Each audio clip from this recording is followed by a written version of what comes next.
quando a família ela começa a vivenciar esse quadro de ruptura, uma das coisas que a gente precisa pensar é na extensão, né? A gente conversou aqui, a família ela tem essa característica. Ela é composta por diferentes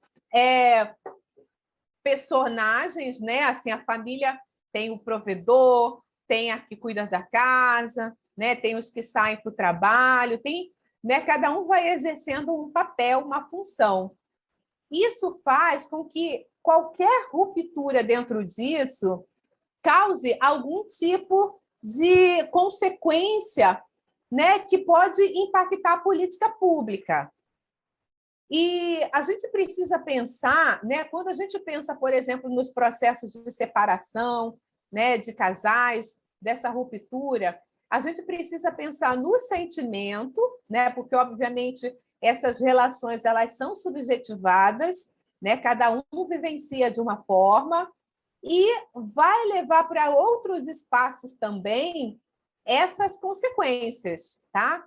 E é isso que no texto da Maldonado, a Vera Maldonado, ela vai dizer, né, no seu livro, ela vai dizer que os sentimentos despertados nesse processo de ruptura familiar é muito conflitante, né?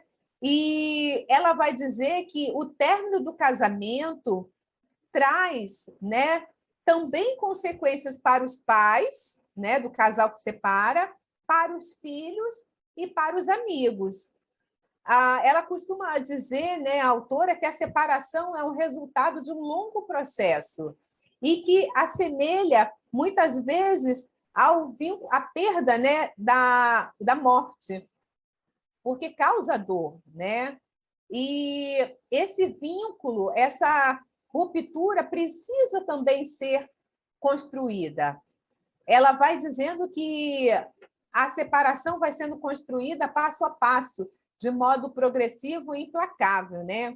Mágoas são engolidas, acumuladas, brigas intermináveis, tudo isso vai pouco a pouco minando o vínculo e fazendo com que haja intolerância e distância, né? Então, a separação, ela traz algo que vai causar transformação profunda na vida de uma família. Vai trazer desequilíbrio, porque, obviamente, né, quando o casamento, a família, ela está ali organizada, como eu falei, ela está organizada em papéis, né, do aspecto, né, da sociedade, ela está ali, né, voltada para a proteção dos seus membros. Se alguém perde o emprego, ali o restante do grupo vai se mobilizar para suprir aquela falta de recurso que, em razão do desemprego, vai ocasionar. Se alguém ficar doente, a família vai se reorganizar para cuidar daquele que está doente. Agora, se há uma ruptura dessa família, isso vai gerar desequilíbrio, porque aquela organização que a família vivenciava vai ser transformada. É por isso que é muito comum, por exemplo, a mulher ela ficar, né, muito presa a relacionamentos com receio, né, da sua autoprovisão, da provisão da sua família. E é muito comum também da mulher sair mais empobrecida dos relacionamentos, porque praticamente, né, ela agora vai ter que arcar com tudo que ela não fazia antes, além da perda do lugar seguro, né, e de tudo aquilo que caracteriza. Hoje não, Diva, porque não vai ter o momento da adoção ainda, quando a gente estiver falando de criança e adolescente. Está dentro do cronograma, tá? Mas ainda não é nesse momento. Aqui a gente está falando... depois você vai ter acesso ao plano de estudos, você vai ver que está bem organizado dentro daquilo que o edital cobra, tá? Então, assim, obviamente, quando esse desequilíbrio se estabelece, muitas vezes vai culminar, vai acarretar, né, ali o acionamento da assistência social. dos seus serviços e dos seus benefícios. Então, o que a gente pode dizer é que a separação ela se assemelha, né, àqueles que enfrentam perdas por morte, mas ela também tem um ciclo. A separação ela vai passar por fases, como a esperança da reformulação, né, de que a família venha a se reorganizar, porque, obviamente, quando a família perde ali aquela organização, se for por separação, a pessoa, né, que separa, ela separa para viver melhor, né? Essa é a tese, porque aquele casamento estava muito ruim, né? Não trazia mais felicidade, alegria, e estava deixando, né, ali um quadro de ansiedade, de depressão para todos os membros, né? Porque os filhos sentem, os demais sentem. Então, quando vem a separação, tem essa expectativa no primeiro momento da reformulação, né? E aí, né, a barganha, né, no sentido, né, para que haja essa recomposição. Depois vem os sentimentos, né, de raiva, revolta, ressentimento, e que muitas vezes levam a defamar, né, difamar o colega. E isso, obviamente, né, é a base da síndrome da alienação parental, dos processos de alienação parental, porque, né, é esse processo da ruptura do vínculo familiar, nessas fases que vivencia essa ruptura do vínculo, termina ocasionando de que esses processos, né, de perda, né, daquela referência que havia, né, de respeito, de autoridade, começa a ser substituído pela raiva. E aí a alienação parental ela surge desse contexto. Bom, as pessoas elas tendem a passar pelo fim, né, de um casamento e elas se sentirem mais inseguras. Essa insegurança ela é transferida, inclusive, para os filhos, né? Porque, como eu falei, existe a insegurança agora da reformulação desse vínculo familiar. Então, gera medo, pressionamento, né? Porque os membros passam a exercer um papel que talvez era de outro que saiu do convívio familiar. Isso ocasiona, né, uma saúde mental mais ali forçada, no sentido de fazer com que as pessoas comecem agora a se reorganizar dentro da sua estrutura. E isso faz com que a gente perceba quando é a família monoparental, né? Os autores têm falado que a mulher ela termina sendo mais pressionada quando ela exerce a função de chefe de família, porque ela está exercendo o papel do cuidado, da provisão, da autoridade, né? Os papéis que antes eram definidos dentro de uma família termina sobrecarregando a mulher.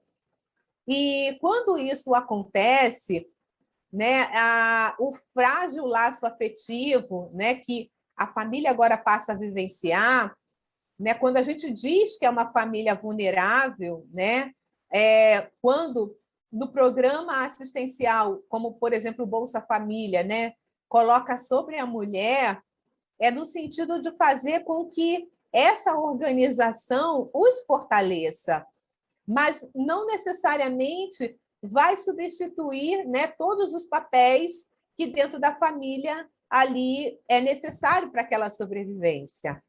Então, por exemplo, a conivência econômica, social, né, que fazia com que a família se mantivesse juntas, quando isso se rompe, vai ter a necessidade de fazer com que busque, né, outras formas de suprir essa necessidade.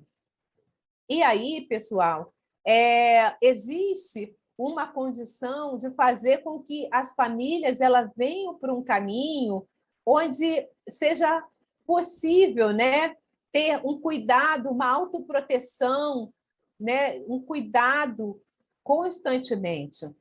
Hoje, por exemplo, a gente trabalha como o cuidador familiar, né? O cuidador familiar dentro daquilo que são as necessidades do idoso, da pessoa com saúde mental ali agravada, é fazer com que dentro da família ele encontre, né, uma proteção, um cuidado, um amor que vai produzir para ele um atenuamento daquilo que ele está sentindo, né, daquele quadro de saúde que ele está vivenciando.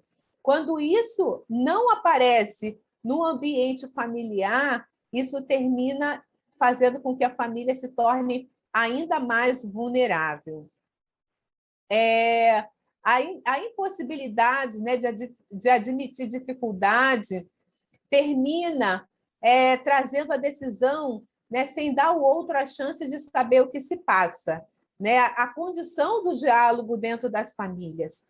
Algo que tem sido cada vez mais recorrente é a necessidade da gente trabalhar esses vínculos familiares dentro dos acompanhamentos sociofamiliares.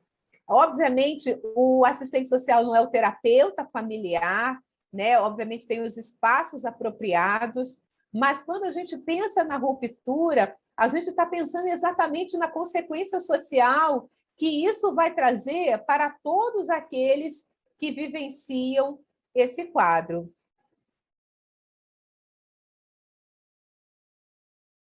Ah, tá.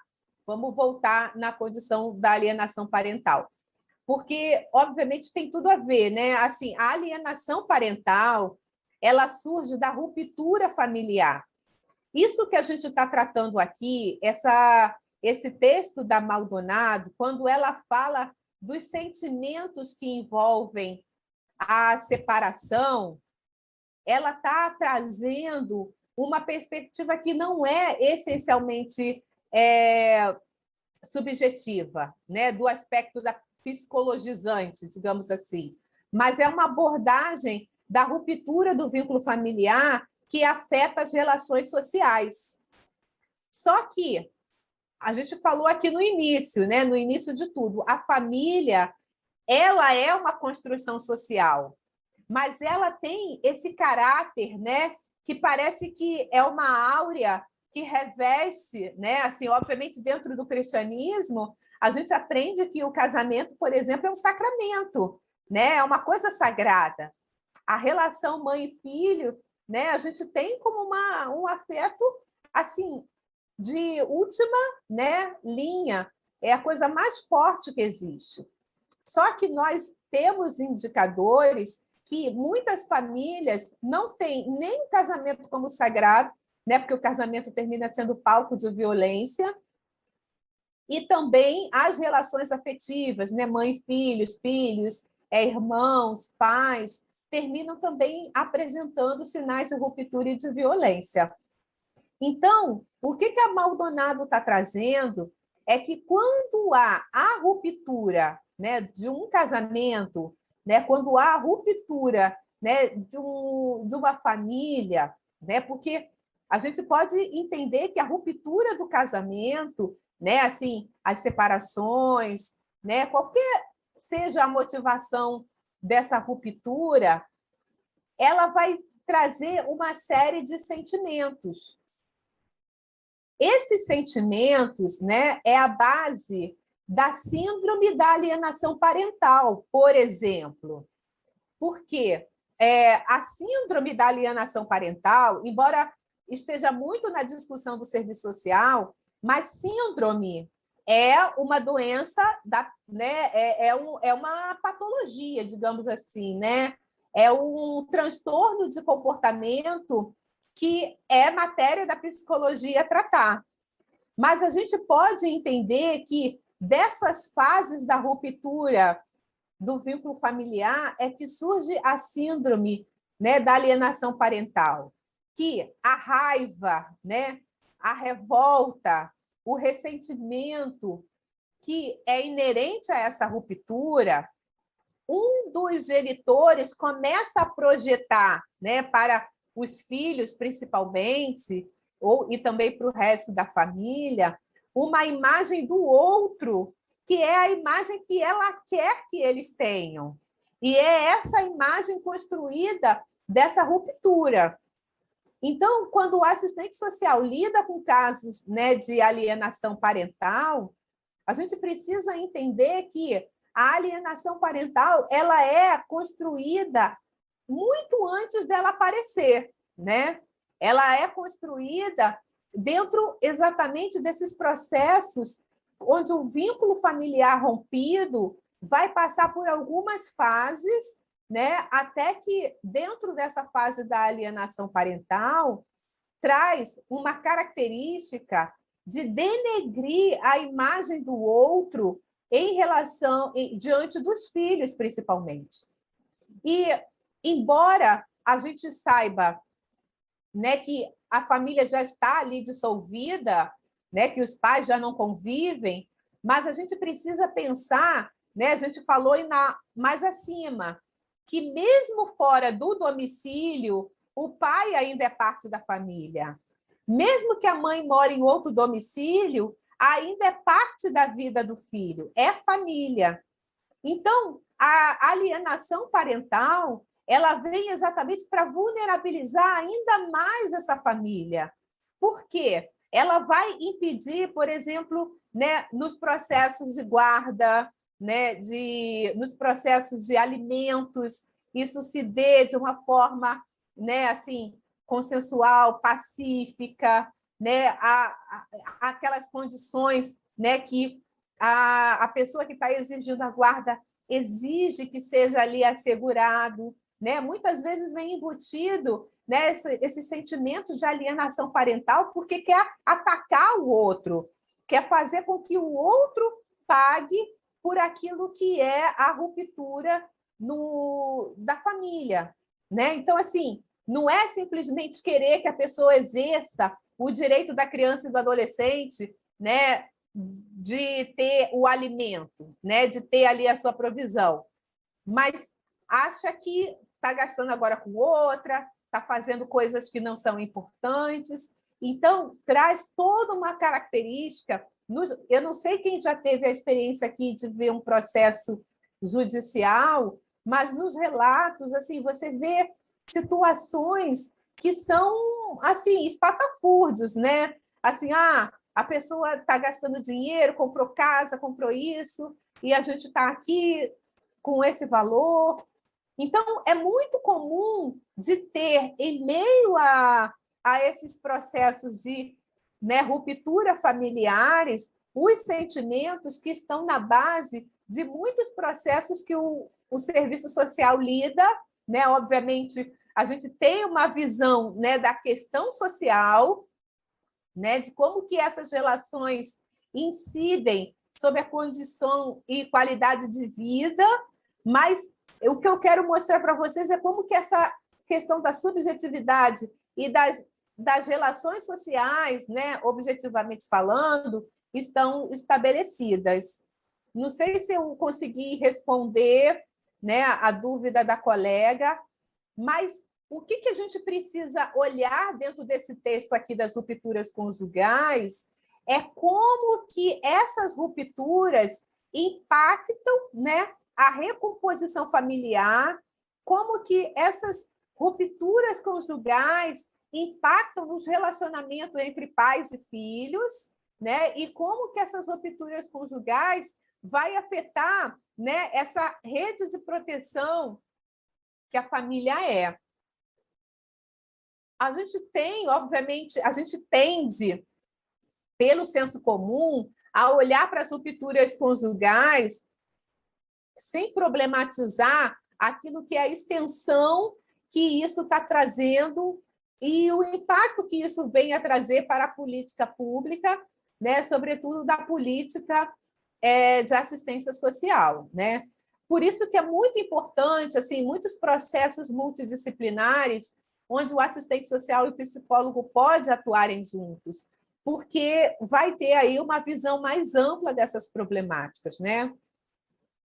E a autora, né, ela chama atenção que na visão mágica dos contos de fada, a ideia do amor eterno e da indissolubilidade do matrimônio reforça uma imagem estática do vínculo, como se o casamento viesse com selo de garantia, né? Não existe aquele que casa para separar, né?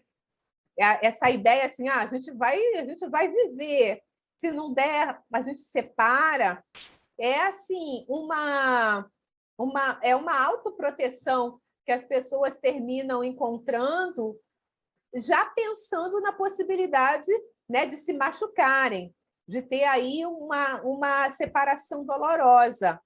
Mas, a bem da verdade, todos casam com a perspectiva, né, de manter a família unida e de manter a família numa condição que ela vá, né, ser ali a sua provedora, né, e ter essas relações sociais construídas de tal forma que vai ter, né, ali todas as coberturas. Eu não sei, a gente vai ter aqui a oportunidade, em aulas mais adiante, de olhar a Política Nacional de Assistência Social.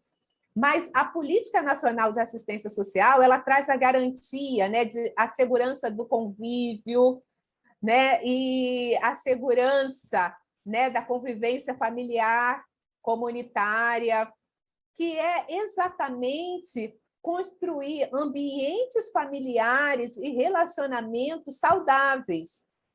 Porque os relacionamentos saudáveis, eles impactam, eles antecipam, eles evitam que a assistência social seja impactada, né? E aqui eu estou falando da política pública de assistência social.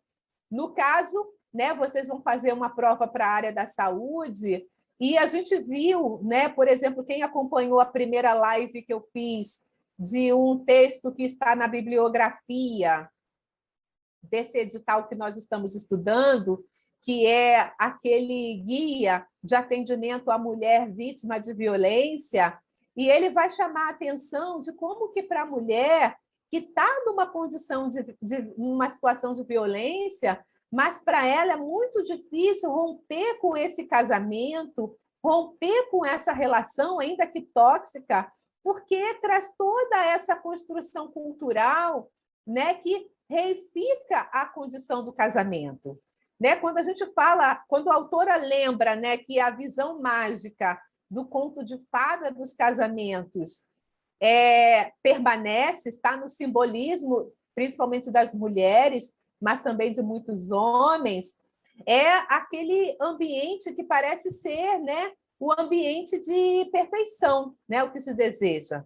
Mas, quando se estabelece, né, a mágoa, o ressentimento, sentimentos não resolvidos, né, isso vai ser ali a ponta do iceberg para alguns comportamentos. Obviamente que ressentimento, mágoa não é justificativa para a violência, né? Isso é importante dizer.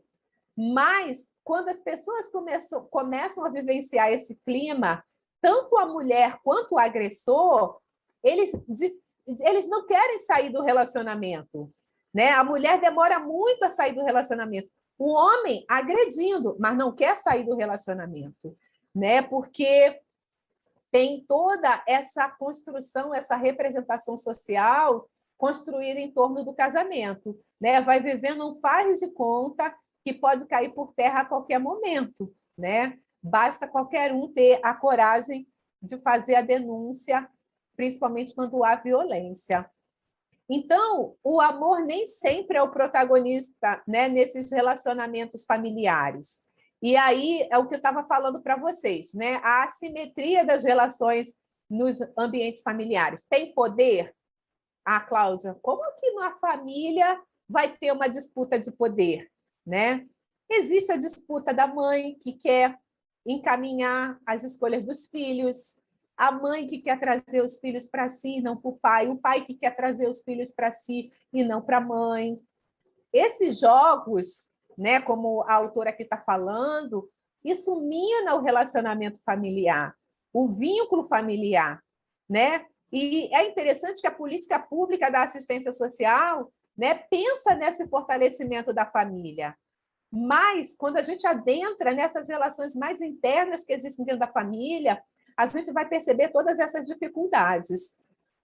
O status que a família quer manter, Não é nem o status socioeconômico, é o status de que é unido, de que é feliz, né? Por que que muitas pessoas que dentro de casa tem muita violência, mas chega da porta para fora está sorrindo? Seja por vergonha, seja, né, por medo, mas querem, estão ali mantendo aquela pose, né? As pressões externas terminam incidindo, né? Assim, mesmo vivendo no século XXI, muitas mulheres não querem ser vistas como separadas, como divorciadas, como mães solteiras, né? Muitos homens querem manter o status de que é casado, que é respeitado. Desejos de infelicidade, inveja, incômodo, né? É aí uma mistura, um jogo de cena que existe dentro dessas relações familiares. Então, pessoal, os casais, né, assim, vão reagir de forma distintas a isso, né? Isso é importante a gente falar, porque, embora a autora traga aqui toda essa pesquisa construída por ela, né, que incide sobre a família, mas a gente não pode generalizar, né? E, obviamente, a gente precisa ter um olhar de escuta, de entendimento, para que a gente possa tecer ali, né, construções que venham no sentido de fazer com que a gente perceba essas rupturas conjugais, né? E, assim, a gente precisa pensar, né, de como que esse processo que a gente está falando aqui está entrelaçando, está impactando a política pública, né? Porque, obviamente, a gente já percebeu que traz esse impacto. Há os que, por impossibilidade de admitir dificuldades, ruminam secretamente a decisão sem dar ao outro a chance de saber o que se passa, né? Por exemplo, eu sempre defendi, né? A gente não vai fazer abordagem clínica dentro dos CRAs, dentro dos serviços de acolhimento, mas, às vezes, é papel do assistente social também colocar a família para conversar, né? A família não conversa. Então, de criar espaços, até nas visitas, né, dentro do serviço de acolhimento, eles não conversam com os filhos sequer, e querem ter os filhos de volta, né? Então, existe muita problemática dentro disso, né? Outra coisa que é assim muito difícil quando a gente atende os casos de violência familiar ou de ameaça da violação do vínculo é que, em muitos casos, a separação vai sendo construída ao longo dos anos, acumulando mágoas e alimentando ódio. A família, ela já está rompida, ela só está convivendo, né? Mas então o ambiente, a consistência desse vínculo é ruim, né? Porque esse auxílio mútuo também fica ali bem difícil de ser construído. Em outros, né, em outros casos, a separação adquire clima de terror. No entanto, examine-se que a exclusão do parceiro que representa o mal levará diretamente ao fim dos problemas, sem assumir responsabilidade pelos conflitos e queixas. As separações, elas têm esse desejo, né, de entrar num novo tempo e fazer com que as pessoas possam aí viver melhor, né, dentro dessa condição. Há casais que constroem um vínculo e que fica aparentando tamanha dependência que o outro se vê presa ao remorso e à culpa. Pessoal, vocês acham que isso é muito diferente dos atendimentos que nós acompanhamos? Não. Isso está na base dos problemas familiares, né? A pessoa gravita em torno do parceiro, né? São os mesmos amigos, o sustento que um tinha e que dependia do outro, tudo vem do parceiro. Parece que a pessoa não tem luz própria, fica entregue ao desamparo, fora desse esquema de aparente proteção. A culpa e a falta de coragem tornam difícil a comunicação da decisão de separar-se. A separação, né, pode acarretar o risco de tornar crônica uma postura de vítima acusadora, né? Não sei, né, quem já teve a oportunidade de... Em serviços de acolhimento, a gente também percebe isso, mas nos processos judiciais também né? Há famílias que vivem dentro dos processos judiciais, batalhando, disputando por tudo. Como ocorre comumente, apenas um dos dois assume a dianteira a comunicar a decisão. Dá-se, então, um jogo de vítima e algoz, no qual quem anuncia a separação passa a ser tratado como vilão. Nesse jogo de representações, o casal perde de vista as responsabilidades mútuas diante do vínculo em deterioração e pode vir à tona comportamentos antes impensados, como violência, depreciação do outro, barganha, negociações, ameaças, desrespeito, desvalorização. Instala-se um jogo destrutivo. Então, pessoal, quando a gente fala, né, daquilo que a gente vivencia nos atendimentos familiares, que vem no sentido de ameaçar o vínculo, a gente precisa levar em conta que isso já está na relação familiar já há algum tempo. E que, obviamente, quando chega ao atendimento, mas a família ainda está ali convivendo, é possível, né, se antecipar com uma ação mais efetiva. Mas nem sempre o assistente social tem essa possibilidade nos serviços em geral, por várias razões. E também, como nós vimos aqui, nem sempre as famílias estão verbalizando e dispostas a conversar sobre isso. Muitas pessoas adiam a decisão de separar-se por medo da brutalidade do cônjuge, que ameaça matar, né, ou morrer, né, se autoprovocar violência. A violência desencadeada pela ameaça da perda pode atingir intensidades aterrorizadoras. O número de mulheres espancadas, de assassinatos motivados pela decisão de ir embora é bastante significativo. Então, né, eu acho que a gente tem aqui um olhar da Vera Maldonado, que é assim, os bastidores, né, da violência intrafamiliar. É onde nasce, né, essas violências e estão exatamente nos sentimentos frustrados. E como que esses sentimentos estão sendo encaminhados pelos ali os protagonistas e que terminam incidindo sobre a família como um todo, sobre o pai, sobre a mãe, né, sobre os filhos. E a autora ela vai dizer, né, alívio, horror, depressão, perplexidade, euforia, atordoamento, embotamento, confusão, desorganização da conduta, culpa, tristeza, a coexistência e a alternância de sentimentos diferentes e intensos são a tônicas do período pós-separação, né? É um momento em que tudo oscila, principalmente entre a confiança e a falta de confiança. Um verdadeiro caleidoscópio de sentimentos, lembranças e amarguras, e que, obviamente, vai parar onde? Nas batalhas judiciais, vai parar nos filhos que terminam indo para os acolhimentos, né? Então, é importante a gente entender como que a família é impactada.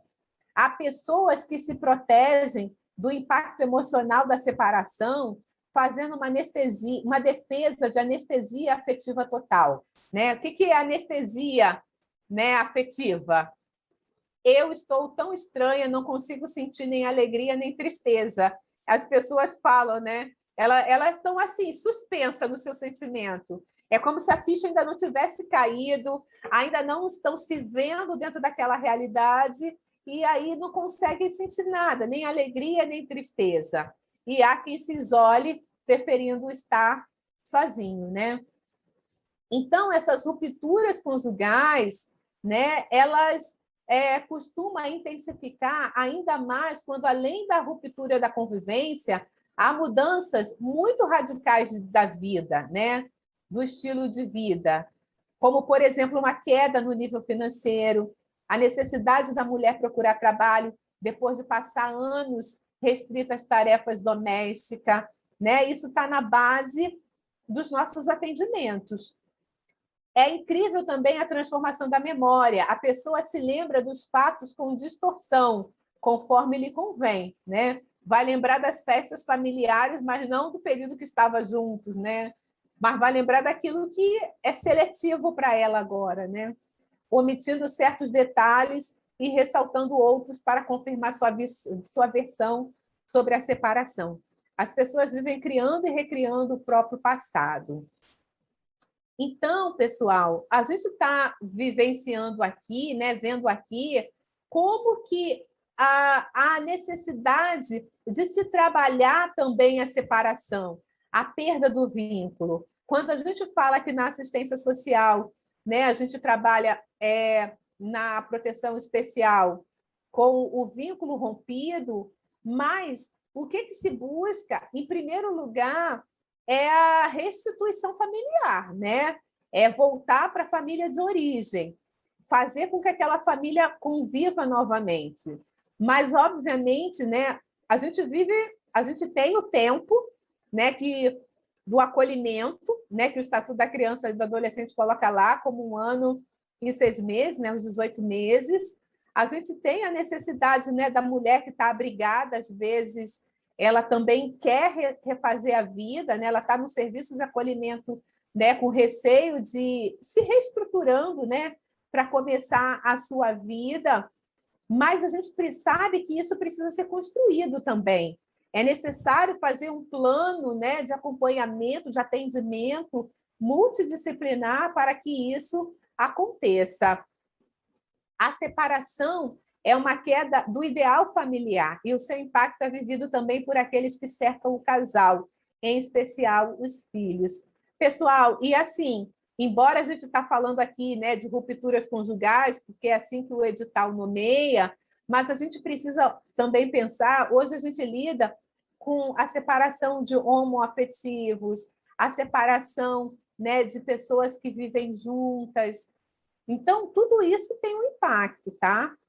A recepção da notícia pode interferir na dinâmica familiar, no compromisso amoroso com os filhos. As consequências podem marcar profundamente a criança, tá? Então, a gente precisa dizer que quem não conhece situações em que, numa separação, os amigos do casal tomam o lado de um dos envolvidos e cortam a relação com o outro. Isso é péssimo, né? Muitas vezes é a mulher que fica isolada, porque tem, às vezes, o poder econômico que faz com que os amigos fiquem do lado, né, do marido. Familiares, filhos e amigos podem, nesses casos, assumir papel de mediadores ou catalisadores da separação do casal. No auge dos conflitos, pai e mãe podem deixar de perceber ou atender às necessidades amorosas dos filhos, né? Porque tem a questão que eles estão voltados para os próprios sentimentos, né? Assim, tanto de se refazerem, como também de reconstruírem. Então, o olhar, a atenção para os filhos fica diminuído, né? E os filhos se sentem agora um fardo para os pais, né, nessa questão. Bom, a autora vai dizer que é importante que as crianças saibam que suas necessidades básicas continuarão sendo atendidas.